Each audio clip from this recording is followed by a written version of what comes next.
Okay, this is how you remove the headlight assembly on a Ford Taurus. You got an 8mm bolt right here.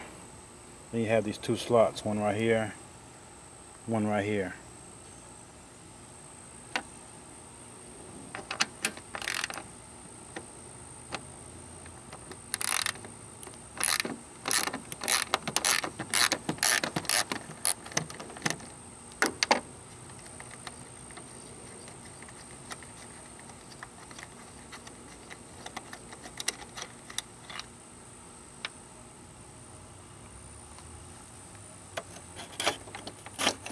Okay, this one comes out.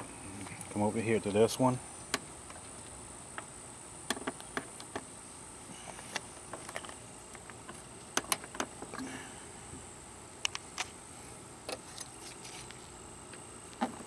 Use that one to lift it up. Okay, this one slides right out. And the whole assembly